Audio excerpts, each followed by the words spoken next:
Melanjutkan cerita kemarin, penguasa hitam di sini akan berspoiler sedikit tentang Battle Through the Heaven Season 5 episode ke 103.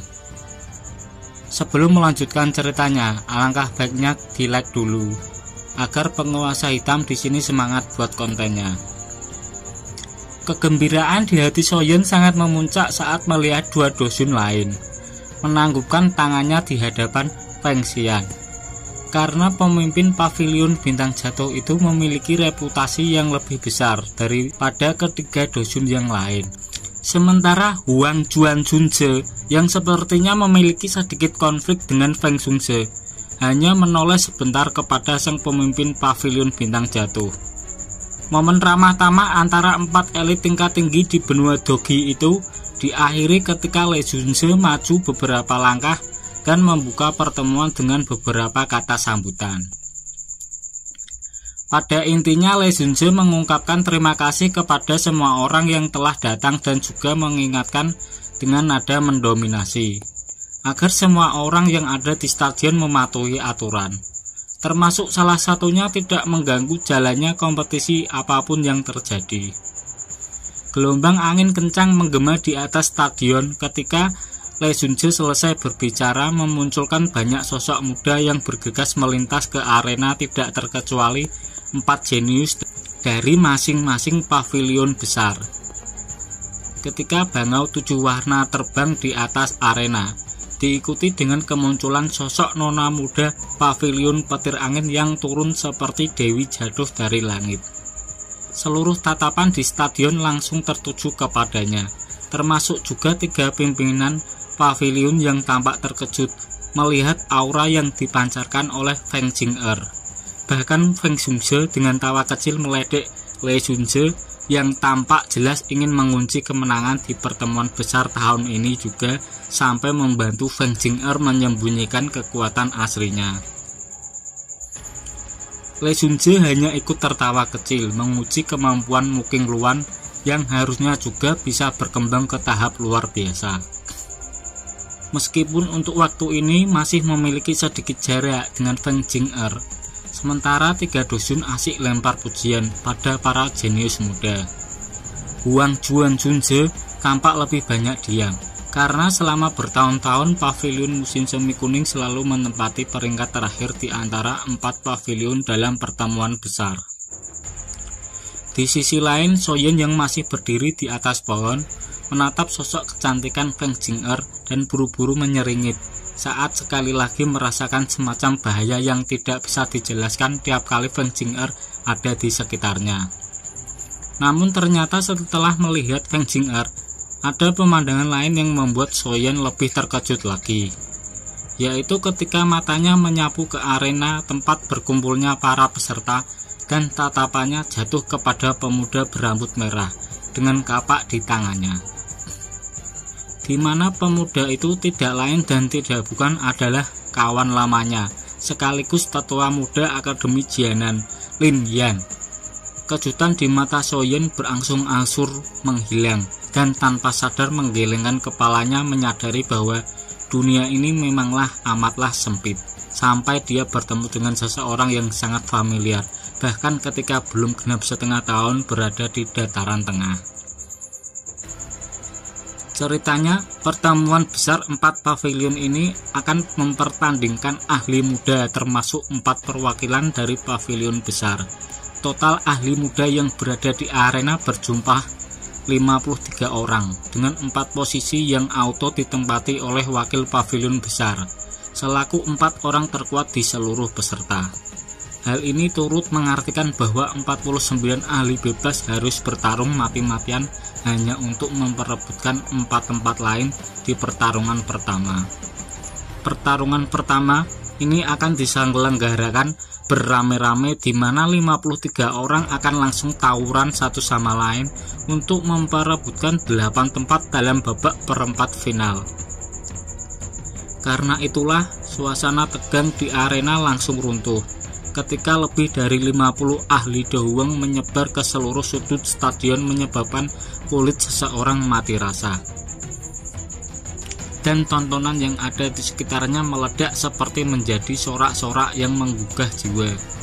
Pada saat ini arena telah menjadi kacau balau dan suara jelas dari benturan dogi serta pedang saling beradu menjadi suara lantunan yang sangat keras di telinga semua orang.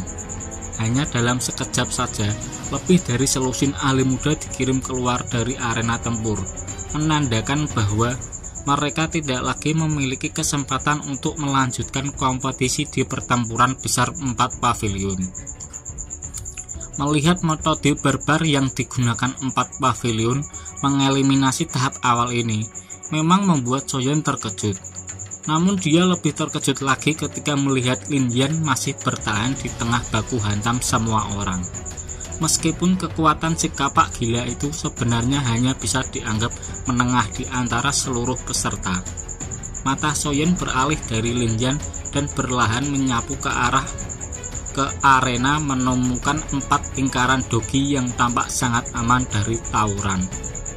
Di mana pemilik 4 lingkaran kecil ini jelas tidak lain adalah 4 jenius muda pavilion besar yang membuat peserta lain takut, bahkan untuk sekedar bermimpi melakukan serangan ke wilayah mereka. Mengikuti pengurangan peserta yang cepat, kekacauan di dalam arena berkurang dan Soyen tampak berseri-seri saat menemukan Lin Yan di sana. Setelah mengamati salah satunya, hal yang membuat Lin Yan mampu bertahan adalah keterampilan do kelincahan yang temannya itu miliki. Namun sepertinya keterampilan itu pun masih belum cukup membuat Lin Yan bertahan. Karena sekarang petarung paling lemah di arena itu telah menarik perhatian seseorang ahli Do Hwang bintang 8. Lin Yan melompat ke sana kemari untuk menghindari pisau yang diayunkan oleh Do Hwang bintang 8, ya kita sebut saja namanya Tono. Sementara Soyen sudah berdiri di atas kayu perak, siap sedia menyelamatkan Lin Yan kalau nyawa temannya itu berada dalam bahaya. Namun Soyen semakin mengamati situasi, semakin tuan muda ketika keluarga Shao itu mencium sesuatu yang salah, dimana tampaknya si Tono itu kok cuma pengen ngejar-ngejar Lin Yan saja, tanpa berencana melepaskan serangan. Ketika itulah mata Soyen mengerut. Saat menyadari bahwa si Tono memang tidak berniat melawan Lin Yan, melainkan memaksa pemuda berambut merah itu masuk dalam jangkauan wilayah Wang Chen. Begitu Lin Yan masuk ke dalam wilayahnya, Wang Chen langsung memancarkan niat membunuh yang sangat padat dari dalam dirinya, membuat Lin Yan auto panas dingin dan buru-buru melangkah keluar dari wilayah Wang Chen. Namun ternyata upaya Lin Yan untuk melarikan diri tidak berujung pada keberhasilan saat dia melihat Wang Chen telah membentuk pilar berwarna hitam yang siap untuk ditembakkan ke arah tenggorokannya seperti ular berbisa. Lin Yan merasa jantungnya langsung mati rasa saat melihat serangan pilar berwarna hitam ini dan buru-buru mengaku kalah agar Wang Chen menghentikan serangannya. Namun tanpa diduga-duga Wang Chen justru mengkhianati pertarungan dengan tetap melepaskan serangan pada orang yang telah mengaku kalah, karena jenius pavilion musim semi kuning yang memang terkenal kejam dan barbar itu tidak mampu menahan sifat haus darahnya. Untungnya Lin Yan masih bisa menghindar dengan cepat, menghindari titik vital meskipun pilar hitam itu masih menghancurkan bahu kirinya. Adegan medan pertempuran telah menimbulkan gelombang kutukan di luar arena, namun Wang Chen benar-benar mengabaikan kebisingan di antara penonton dan terus menatap Lin Yan dengan tatapan membunuh. Setelah itu tubuh Wang Chen melesat dari tempatnya berpijak seperti kilat dan muncul di depan Lin Yan dalam sekejap mata mengayunkan belati di tangannya dengan kejam yang dihunuskan ke arah dada Lin Yan. Seiring dengan raungan kutukan yang terus mengaum dari baku penonton, Lin Yan hanya membelak-belakan matanya tanpa daya melihat belati merah darah Wang Chen menghujam dadanya. Lin Yan mulai beristighfar banyak-banyak, berpikir apakah dia akan mati hari ini. Mulai menutup mata pasrah menunggu kematian hingga tiba-tiba tubuhnya ditarik ke belakang dan mendengar sebuah suara familiar yang auto membuat matanya kembali terbuka lebar. Ya, Suara itu tidak lain adalah suara Soyen yang membuat wajah Lin Yan menunjukkan kegembiraan yang sulit untuk dijelaskan. Lin Yan ingin menanyakan bagaimana Soyen bisa sampai di tempat ini. Namun best friend-nya itu buru-buru melambaikan tangan seolah mengingatkan bahwa arena tempur ini bukan tempat yang tepat untuk mengobrol santai. Benar apa yang dikatakan Soyen. Setelah lebih dari selusin penjaga pavilion petir angin mengelilingi Soyen dengan mata dingin dan tegas, menanyakan identitas pemuda entah dari mana yang tiba-tiba mengganggu jalannya pertandingan. Soyen hanya menggedekan bahunya mengingatkan bahwa Wang Chen juga baru saja melanggar aturan karena menyerang peserta yang sudah mengaku kalah, hingga membuat para penjaga itu auto kebingungan. Bukannya apa-apa, semua yang ada di stadion tentu melihat perbuatan keji Wang Chen, termasuk para penjaga. Namun bagaimanapun pemuda haus darah itu adalah anak dari si Dajjal yang haus akan kekuasaan, dan semua orang ini hanya bisa terbagong-bagong mendengar bagaimana Soyen tanpa backingan berani berbicara demikian di hadapan Wang Junjunje. Wang Chen langsung tersenyum sinis ketika menyebut Lin Yan hanya seorang campah yang kalau dijadikan bahan percobaan uji coba keselamatan buat pindah alam lewat jalur depan semua orang. Mendengar itu Soyen balik tertawa, mengatai Wang Chen tidak memiliki kualifikasi untuk menghabisi orang seenaknya begini, mengingat pemuda itu bisa berdiri dengan nyaman di arena karena mengandalkan reputasi pavilionnya. Wang Chen auto menggelap mendengar ejekan Soyen, namun belum sampai dia sempat mengajakin baku hantam, suara Tuan Huang Junjunje terdengar dari kursi VIP menanyakan siapakah guru Soyen sampai mampu mengajari pemuda sombong seperti ini. Ketika bertanya, Huang Junjunje melakukan semacam screening kepada Soyen dan menemukan jika pemuda ini sebenarnya telah melakukan penyamaran. Kekuatan sekarang hanya nampak sebagai bintang 8 Do Huang. Itu seharusnya memiliki tingkat yang setidak-tidaknya berada di puncak kelas Do Huang.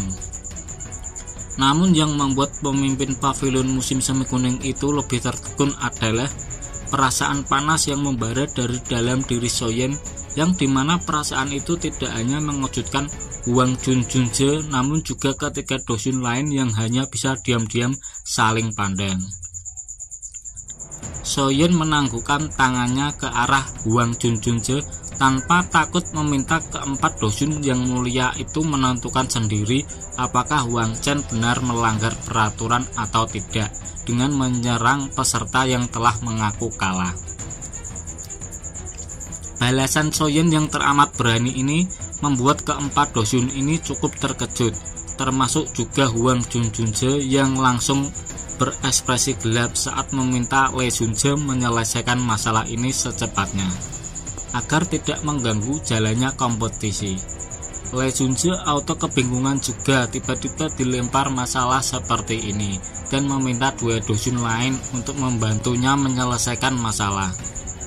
Ketika itulah Huang Junje memberikan saran untuk memberi Soyen hukuman kecil karena baru melakukan satu kali pelanggaran, membuat Feng Junje tidak bisa menahan diri tertawa dan bertanya-tanya, kenapa mbah-mbah satu ini ngebet banget ngelindungin orang yang salah, udah kayak penegak hukum di negara. Baru setelah Feng Junje membuka suara, Jiang Junje turut mendukung Soyen dengan mengatakan bahwa pemuda itu melanggar aturan karena pelanggaran yang dilakukan Wang Chen sebelumnya. Le Junje pun tidak bisa berbuat apa-apa karena serangan dari dua dosun lain membuat ekspresi Huang Junje menjadi semakin gelap dan akhirnya menawarkan Soyen baku hantam dengan Wang Chen untuk membawa Lin Yan pergi, sekaligus mempersilahkan pemuda itu membuktikan apakah benar Wang Chen ada di tempat ini hanya karena reputasi pavilion musim semi kuning. Semua tatapan kini tertuju kepada Soyen yang tampak galau. Di satu sisi dia tidak ingin tampil mencolok, tapi di sisi lain dia juga tidak membiarkan pavilion musim semi kuning menginjak-injak harga dirinya dan Linjan. Karena itulah meskipun Linjan sudah berusaha melarang Soyen bersikap sembrono, Soyen akhirnya menghela nafas sebelum perlahan mengambil langkah dan perlahan menatap tajam Wang Chen, melakukan aura pertempuran yang tajam hingga menyebabkan darah dari para penonton mulai mendidih. Senyuman lebat muncul di wajah Wang Junjunje saat Soyen menerima tawarannya. Karena meskipun dia tahu kekuatan Soyen tidak bisa diremehkan, namun kekuatan pemimpin pavilion musim semi kuning itu mempercayai kekuatan Wang Chen yang telah menyentuh setengah kaki di ranah Dosong setelah berendam di kolam darah gunung surga. Edian pokoknya ya guys ya, nggak terasa Soyen sudah melangkah di ranah Dosong aja dan ngajakin semua orang yang ditemuinya baku hantam saja. Gimana cerita selanjutnya? Jangan lupa di subscribe channel ini dan saksikan saja terus di channel Penguasa Hitam ini.